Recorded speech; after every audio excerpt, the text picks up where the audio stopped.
बिस्मिल्लाहिर्रहमानिर्रहीम। तो दोस्तों, आज हम बात करने वाले हैं एक्सेल के वो क्वेश्चंस जो आपसे इंटरव्यूज में पूछे जाते हैं। तो हम जहां बात करने वाले हैं एक्सेल जॉब्स के बारे में कि अगर आप किसी भी जॉब्स के लिए अप्लाई करते हैं तो सबसे पहले आपसे जिस फील्ड के अंदर आप जॉब अप्लाई करते हैं उस फील्ड से रिलेटेड जो है वो क्वेश्चंस किए जाते हैं। यहां हम बात करेंगे एक्सेल की। एक्सेल में वो कौन से क्वेश्चंस हैं और आपको किन क्वेश्चंस की तैयारी करनी है कि आपसे जो है वो इसी क्वेश्चन से रिलेटेड जो है वो क्वेश्चंस किए जा सकते हैं।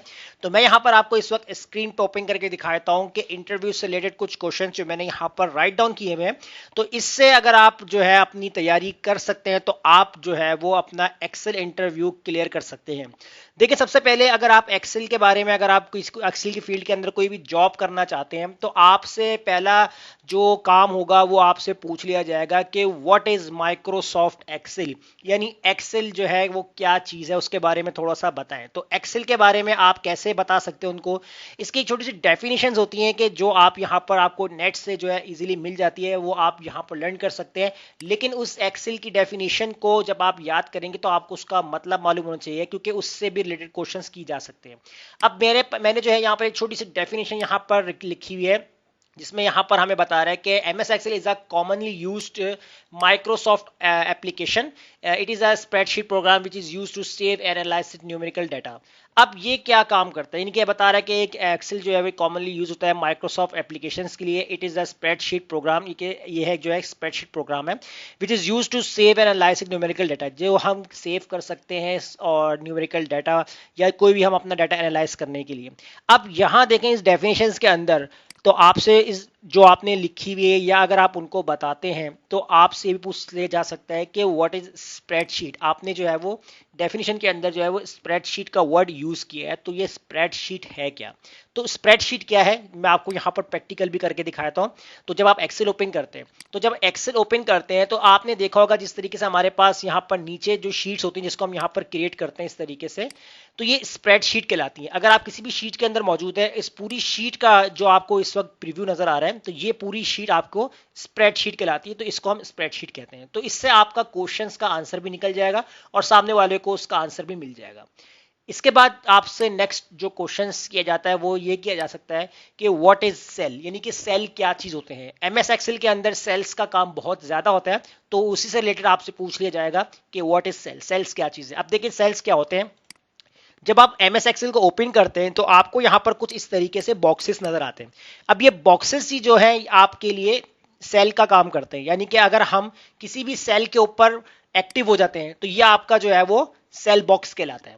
अब अगर इस सेल बॉक्स को आपको यहां बताना है कि आप किस सेल बॉक्स के ऊपर एक्टिव हैं, तो उसके लिए हम क्या करते हैं, अपने कॉलम और अपनी रॉस को जो है वो डिफाइन करते हैं। यानी कि आप किसी भी सेल के ऊपर क्लिक करते हैं तो यहां देखें आप कौन से सेल के ऊपर हैं, तो सेल नंबर आपका जो यहां आ रहा है वो आ रहा है कॉलम नंबर के, और रॉ नंबर आपकी 7। तो यानी इस सेल का एक्टिव जो नेम होगा वो क्या होगा, K7 होगा।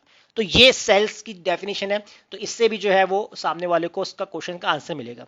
अब नेक्स्ट जो क्वेश्चन किया जा रहा है, अब ये वो क्वेश्चंस हैं जिसमें इंटरव्यूज में बहुत बेसिक क्वेश्चंस किए जाते हैं, जो कि बहुत से लोगों को नहीं मालूम होते कि एक्सेल में ये इतनी छोटी सी डेफिनेशंस जो होती हैं वो किस तरीके से हम बताएं, सेल को हम कैसे डिस्क्राइब करें। तो वो तमाम चीजें मैं आपको आज बता रहा हूं। तो इसके बाद नेक्स्ट हमारे पास यहां हमसे पूछ लिया जाए कि एक्सप्लेन नेम बॉक्स। अब नेम बॉक्स क्या होता है। अब देखें नेम बॉक्स जो मैं आपको यहां डिस्क्राइब करूंगा उसका लिंक आपका सेल के साथ भी हो सकता है, तो आप सेल को मजीद अच्छे से डिफाइन भी कर सकते हैं। अब आप देख सकते हैं यहां पर कॉर्नर पे ये जो आपके पास जो कॉर्नर में छोटा सा एक बॉक्स नजर आ रहा है, इसको हम नेम बॉक्स भी कहते हैं। अब आप देखें माउस कर्सर यहां लेके जाएंगे तो ये यहां पर आपको नेम बॉक्स शो कर रहा है। अब ये नेम बॉक्स करता क्या काम है ये पूछ लिया सकता है। इस नेम बॉक्स से आप किसी भी सेल की लोकेशन मालूम कर सकते हैं। जैसे मैंने अभी आपको बताया था कि आपने K7 वाले सेल को सिलेक्ट किया, यानी आपका जो सेल है वो किस बॉक्स के ऊपर एक्टिव है। अब मैं यहां पर देखना चाह रहा हूं कि F कॉलम है और रॉ नंबर 7 है, तो यही काम मुझे मेरा नेम बॉक्स जो है वो मुझे बता सकता है डायरेक्ट कि आप किस एक्टिव सेल के ऊपर मौजूद है। उस सेल का नेम क्या होगा, F7। जैसे मैं यहां क्लिक करता हूं तो ये देखिए मेरे पास यहां पर क्या लिखा हुआ आ रहा है, B5। इसका मतलब आपका एक्टिव सेल क्या है, उस सेल बॉक्स का नेम वो है B5 है। तो ये नेम बॉक्स का काम होता है जो आपकी एग्जैक्ट लोकेशन बताता है आप किस सेल के ऊपर मौजूद है। तो ये क्वेश्चंस भी आपका निकल जाएगा इजीली। उसके बाद हम देखते हैं नेक्स्ट। नेक्स्ट जो आपसे पूछ लिया जाएगा यहां पर डिफाइन रॉ एंड कॉलम। तो रॉ और कॉलम को डिस्क्राइब करना है, आप कैसे डिस्क्राइब करेंगे। अब देखें, ये आपका आने वाला हर क्वेश्चन प्रीवियस वाले क्वेश्चन से रिलेटेड होता है। तो जैसे मैंने आपको सेल्स के बारे में बताया, फिर उसके बाद नेम बॉक्स के बारे में बताया, अब यहां पर आपको रॉ और कॉलम बताना है। अब ये टॉप पर जो आपको A B C D alphabet नजर आ रहे हैं, ये आपके कॉलम्स होते हैं। इसके बाद जो यहां पर आपको काउंटिंग नजर आ रही है 1 2 3, ये आपकी रॉज होती हैं। तो ये जो नंबर्स हैं ये आपके रॉज हैं, और ये जो अल्फाबेट्स हैं ये आपके कॉलम्स हैं। अब यहां आपको एक और आपसे क्वेश्चंस कर लिया जाता है कि हमें एक्सेल के अंदर हम कितना मैक्सिमम डाटा स्टोर कर सकते हैं, यानी कि नंबर ऑफ कॉलम्स आपसे पूछे जा रहे हैं और नंबर ऑफ रॉस पूछी जा रही है। अब अगर जिनको कॉलम्स और रॉ का फॉर्मूला मालूम होगा तो वो फॉर्मूला लगा लेंगे, लेकिन अगर वहां फॉर्मूले की कंडीशन ना दी जाए कि आप बगैर फॉर्मूला अप्लाई किए हमें टोटल नंबर ऑफ कॉलम्स और टोटल नंबर ऑफ रॉ बताया जाए, तो आपको कैसे बताना है। आप देखें ये कॉर्नर के ऊपर जहां पर इस तरीके का एरो आ रहा है, जब आप इसके ऊपर सेलेक्ट करते हैं तो देखिए कंप्लीट आपकी जो है वो शीट सेलेक्ट हो जाती है। अब आपको सिर्फ नेम बॉक्स के ऊपर देखना है। अभी आपको एक ही सेल नजर आ रहा है ना, A1 लिखा हुआ। जैसे ही आप यहां पर इस कॉर्नर वाले एरो के ऊपर क्लिक करके रखेंगे ना, तो देखिए आपके पास कुछ नंबर लिखे हुए आएंगे। अब नंबर के यहां पर जो पहला वाला है मल्टीप्लाई से, यानी क्रॉस बता रहा है, क्योंकि रॉ मल्टीप्लाई बाय कॉलम है। जो आर लिखा हुआ आ रहा है ये आपके पास है रॉ। उसके बाद जो सी लिखा हुआ आ रहा है ये आपके पास है कॉलम। अब देखिए रॉ की तादाद कितनी है, 10,48,576 रॉज हैं, और कॉलम कितने हैं, 16,384। यानी कि टोटल नंबर ऑफ कॉलम्स और टोटल नंबर ऑफ रॉज आप इस तरीके से बता सकते हैं कि कंप्लीट शीट आप सेलेक्ट करके आप बता सकते हैं कि यहां हमें नेम बॉक्स से हेल्प मिल जाएगी कि नंबर ऑफ कॉलम्स और नंबर ऑफ रॉज कितनी है। तो ये क्वेश्चंस का आंसर भी आपके निकल जाएगा। अब यहां हम बात करते हैं कि नंबर, अच्छा यहां देखिए, यहां हमने दोनों क्वेश्चंस को एक साथ जो है डिस्कवर कर लिया कि define rows and column, number of rows और नंबर ऑफ कॉलम्स भी यहां पर आपका कवर हो चुके हैं। अब नेक्स्ट जब हम बात करते हैं तो यहां अब जो मेन जो एक्सेल के ऊपर वर्किंग करने के लिए जो हमारे सबसे ज्यादा यूज है, जो एक है नंबर 1 आपका है पाइवट टेबल। यानी पाइवट टेबल क्या है, अच्छा पाइवट टेबल बहुत इंपॉर्टेंट है, ये बहुत आपकी हेल्प करता है अगर आप पाइवट टेबल को अच्छे से यूज करना जानते हैं। उसके बाद आपसे पूछ लेता है कि एक्सप्लेन वी लुकअप फार्मूला, कि वी लुकअप फार्मूला का थोड़ा सा आप एक्सप्लेन करके दिखाएं। इसके बाद आपसे पूछ सकता है कि डिफरेंस है if function and nested if. अच्छा यहां जो है यूजर्स को बहुत कंफ्यूजन होती है कि नेस्टेड इफ क्या होता है और इफ फंक्शंस क्या होता है, इसको भी हम यहां पर आगे अभी कवर करते हैं। तो पहले हम यहां पर जो है वो पाइवट टेबल को कवर करते हैं। अच्छा पाइवट टेबल करता है क्या, ये थोड़ा सा मैं आपको ब्रीफ करता हूं। देखिए पाइवट टेबल जो होता है वो आपके डाटा को एनालाइज करने के लिए सबसे ज्यादा हेल्प करता है। अगर आप किसी को रिपोर्ट तैयार करके अपने बॉस को देना चाहते हैं तो आप पाइवट टेबल का इस्तेमाल करके एक अच्छा सा उसका एक प्लेटफॉर्म, उसका एक सिनेरियो बनाकर प्रेजेंट कर सकते हैं। अब देखें हमें करना क्या है, जैसे अब मैंने यहां पर एक डाटा बनाया हुआ है, बहुत शॉर्ट डाटा है। अब इस पूरे शॉर्ट डाटा को एज अ हमने एक पाइवट टेबल के अंदर कन्वर्ट कर रहा है। अब पाइवट टेबल के अंदर कन्वर्ट करने की लाजमी नहीं है कि आप ये पूरा डाटा जो है वो प्रेजेंट करें। आपको यहां पर डिफरेंट कॉलम्स या डिफरेंट रॉस का डाटा सिर्फ आपको यहां पर प्रेजेंट करना है, तो वो भी आप पाइवट टेबल के अंदर कर सकते हैं। अब देखिए हमें करना क्या है, सबसे पहले आप अपना डाटा सेलेक्ट कर लीजिए। उसके बाद आपको इंसर्ट पे जाना है। इंसर्ट पे जाने के बाद यहां पर आपको पाइवट टेबल का जो ऑप्शन है इसके ऊपर आपने क्लिक कर देना है। अब यहां पर देखें सिलेक्शन जो है टेबल रेंज की आपने पहले सिलेक्शन करके रखी हुई है, उसने सिलेक्शन बनाई हुई है। अब यहां आपसे पूछ रहा है कि न्यू वर्कशीट पे आपको पाइवट टेबल चाहिए या एग्जिस्टिंग यानी इसी शीट के ऊपर चाहिए। हम न्यू शीट के ऊपर क्रिएट करेंगे। उसकी वजह ये होती है कि अगर आपके पास एक शीट में डाटा ज्यादा है बहुत, तो आप न्यू शीट को कंसिडर करें ताकि आपका पाइवट टेबल आपको प्रॉपर क्लियर नजर आए। तो हम यहाँ पर जो है वो न्यू वर्कशीट पे जो है क्लिक करते हैं और इसको हम करते हैं ओके। तो देखिए मेरे पास एक अलग सी शीट ओपन हो गई है जिसमें मेरे पास पाइवट टेबल जो है आपको इस तरीके से नजर आ रहा है। अब देखिए पाइवट टेबल अभी आपको यहाँ पर ब्लैंक नजर आ रहा है, उसकी वजह अभी हमने कोई एंट्रियां नहीं की। आप यहाँ पर राइट साइड पे देखेंगे तो पाइवट फील्ड्स आपको यहाँ पर देखने को मिलेंगी। अगर आप यहाँ पर सेलेक्ट करना चाहते हैं कि कौन कौन सी फील्ड को सेलेक्ट करके आपने प्रेजेंट करना है, तो मैं यहां पर हर एक फील्ड को नहीं सिलेक्ट करूंगा। जैसे मैं नेम वाली फील्ड को सिलेक्ट कर लेता हूं तो आप देख सकते हैं कि नेम का एक पूरा मेरे पास कॉलम बन चुका है। उसके बाद आप चाहते हैं कि सिर्फ आपको यहां पर सेल्स देखनी है तो सेल्स आप देख सकते हैं, और अगर पार्ट पेमेंट देखनी है तो पार्ट पेमेंट देख सकते हैं कि कितने परसेंटेज में। तो इसके अलावा अगर आप नहीं देख सकते हैं तो इसको हटा दीजिए। अगर आपको सिंपल पेमेंट निकालें तो आप पेमेंट भी देख सकते हैं इस तरीके से। अब ये देखें मल्टीपल हमने कॉलम को सिलेक्ट किया, यहाँ पर हमने सारा डाटा जो है सेलेक्ट नहीं किया है। हमने अगर सिंपली आपको जो जो यहाँ पर कॉलम रिक्वायर्ड है वो आप सिलेक्ट कर सकते हैं। अब देखिए यहाँ पर नंबर ऑफ सेल्स बता रहा है, ग्रैंड टोटल बता रहा है, सम पेमेंट बता रहा है, और हर एम्प्लॉयज की या हर सेल्समैन की जो है रिपोर्ट यहाँ पर उसके आमने सामने बता रहा है। अब इस पाइवट टेबल को प्रॉपर यूज करना है तो एनालाइज में जाएंगे या आप डिजाइन के ऑप्शन में जाएंगे तो यहां से आप चेंज कर सकते हैं। अभी हम यहां पर मजीद पाइवट टेबल को डिस्कस नहीं कर रहे हैं, ये सिर्फ मैं आपको बता रहा हूं कि किस तरीके से जो है पाइवट टेबल यूज किया जाता है। इसके अलावा हमारे चैनल के ऊपर आप विजिट कर सकते हैं, वहां पर आपको पाइवट टेबल से रिलेटेड तमाम क्लासेस मिल जाएंगी।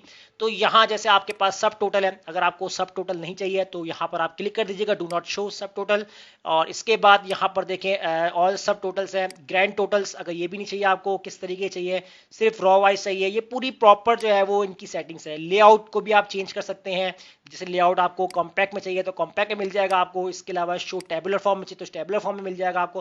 तो ये पूरी इसकी पाइवट टेबल की सेटिंग्स है कि अगर आप पाइवट टेबल को प्रॉपर इसकी क्लास वॉच करेंगे तो आपको समझ में आ जाएगा पाइवट टेबल किस तरीके से यूज करना और हमें उसका किस तरीके से आंसर देना है। तो ये क्वेश्चंस का आंसर भी आपका इजीली निकल जाएगा। अब हम जो है नेक्स्ट बात करते हैं यहाँ पर V lookup formula. V lookup formula, इसकी भी बहुत सारी क्लासेस मैं जो है आपको अपने चैनल्स के अंदर बता चुका हूं, तो इसकी डिफरेंट एग्जांपल्स है। तो यहाँ हम एक छोटी सी प्रैक्टिकली जो है वो परफॉर्म करके देखेंगे कि वी लुकअप का जो टास्क होता है अगर आपको दे दिया जाए तो आपने उसको कैसे परफॉर्म करना है। अब देखें मैं यहाँ पर करता क्या हूँ कि जैसे कि मैं वी लुकअप फॉर्मूले के अंदर यूज करने के लिए मैं अपने इसी डाटा को यूज करता हूँ। अब मान लीजिए कि आपको यहाँ पर किसी की नेम से सिलेक्शन करनी है कि मुझे किसी भी एम्प्लॉय का नेम सर्च किया, मुझे उसकी सेल मालूम हो जाए या पार्ट पेमेंट या डाउन पेमेंट, कोई भी कॉलम का डाटा अगर आपको निकालना है तो मैं यहाँ पर क्या करता हूँ, पहले इसको हाईलाइट कर लेता हूँ बॉर्डर्स के साथ। अब यहाँ पर फॉर्मूला लगाता हूँ, मैंने इक्वल लगाया और वी लुकअप का फॉर्मूला लगाया। तो लुकअप वैल्यू के अंदर मैंने इस वाले सेल को सिलेक्ट किया, कॉमा लगाया, टेबल एरे के अंदर मैं यहां से सिलेक्ट करूंगा। अच्छा मैंने यहां से सिलेक्ट क्यों किया, तो ये चीज हमारी काफी क्लासेस के अंदर डिस्कस हो चुकी है कि आपका जो लुकअप वैल्यू होती है तो टेबल एरे भी आपका वहीं से सिलेक्ट होना चाहिए। उसके बाद कॉमा लगाएंगे। कॉलम इंडेक्स के लिए आप यहाँ पर पार्ट पेमेंट निकालना चाहते हैं तो कॉलम नंबर आपने 3 लगाना है, कॉमा 0 एग्जैक्ट मैच के लिए, ब्रैकेट क्लोज और एंटर। एंटर कर देंगे। अब यहाँ पर आपने टाइप किया आमिर, तो आमिर की मुझे यहाँ पर पार्ट पेमेंट दिखा रहा है। अभी यहाँ पर इसको हम सिंपल परसेंटेज में कर देंगे तो देखें 20% आपको दिखा रहा है कि आमिर की पार्ट पेमेंट कितनी है, 20। अगर आप यहाँ पर टाइप करते सलमान तो देखिए सलमान की पार्ट पेमेंट कितनी बता रहा है, 10% बता रहा है। तो इस तरीके से आप वी लुकअप का यूज भी बता सकते हैं। इसके बाद लास्ट अगर आप यहाँ पर क्वेश्चंस देखते हैं कि ये आपके पास आ रहा है if function and nested if. अब ये दो फंक्शंस में डिफरेंस क्या होता है, तो पहले मैं आपको बता चाहता हूं कि अगर हम सिंपल इफ कंडीशंस देखें, इफ जो होता है फॉर्मूला वो लॉजिकल कंडीशंस के लिए होता है। अगर हम किसी भी लॉजिकल कंडीशन बनाने के लिए इफ को वन टाइम यूज करते हैं तो वो सिंपल इफ फंक्शन कहलाता है। अगर हम एक से ज्यादा इफ को यूज करते हैं तो वो आपका नेस्टेड इफ कहलाता है। यानी कि एक कंडीशन आपने फॉर एग्जांपल कहा कि अगर ये ग्रेटर हो 30 से तो ये अप्लाई हो जाए, फिर आपने दोबारा इफ का फॉर्मूला लगाया कि अगर ये 25 से ग्रेटर हो तो ये अप्लाई हो जाए, फिर आपने दोबारा इफ का फॉर्मूला लगाया। तो जितने आप इफ लगाएंगे इसके अंदर तो वो नेस्टेड इफ कहलाएगा। तो इसकी एग्जांपल मैं आपको दिखाता हूं, जैसे मैंने एक शीट के ऊपर अप्लाई करके रखा हुआ है। यहां आप देख सकते हैं कि एक हमने रखा हुआ इफ, अब एक रखा हमने नेस्टेड इफ। अब इफ कंडीशन के एक फॉर्मूले को अगर आप देखते हैं कि अगर आपकी डाउन पेमेंट 25,000 से ग्रेटर होती है या बराबर होती है तो आपके पास जो है वो कोटेशंस क्या आ जाए, टारगेट अचीव लिखा हुआ आ जाए या नॉट गुड लिखा हुआ आ जाए। अब देखें मैंने यहां पर वन टाइम इफ यूज किया, तो इफ फंक्शन में डिफरेंस ये है कि आपका सिंगल इफ यूज हो रहा है। एंटर किया तो देखिए मेरे पास यहां पर लिखा हुआ रहा टारगेट अचीव। इसके बाद एवरेज जो यहां लिखा हुआ रहा नेस्टेड, इसमें हम एक से ज्यादा इफ यूज कर रहे हैं। देखिए अगर आपकी जो सेल है वो 50,000 से ग्रेटर है या इक्वल है तो आपके पास क्या आ जाए, एक्सीलेंट आ जाए। अगर आपकी सेल 40 से अबव है या बराबर है तो आपके पास क्या आ जाए, गुड। अगर आपकी सेल 30 से अबव है या बराबर है तो आपके पास क्या आ जाए, एवरेज। अब देखिए यहां इफ जो है मैंने 3 टाइम्स यूज किया है, तो जो एक से ज्यादा इफ फंक्शन आपके पास यूज हो रहा है तो वो आपका नेस्टेड इफ कहलाता है। तो ये क्वेश्चंस होते हैं कि जो कि एक्सेल से रिलेटेड इंटरव्यूज के अंदर पूछ लिए जाते हैं। अगर आप इन क्वेश्चंस को अच्छे तरीके से अपने माइंड में बिठा लेंगे और इसके अलावा जितनी हमारी क्लासेस अपलोड होती हैं अगर आप उनको वॉच करेंगे तो आप अपने एक्सेल इंटरव्यू को बहुत आसानी से क्लियर कर सकते हैं।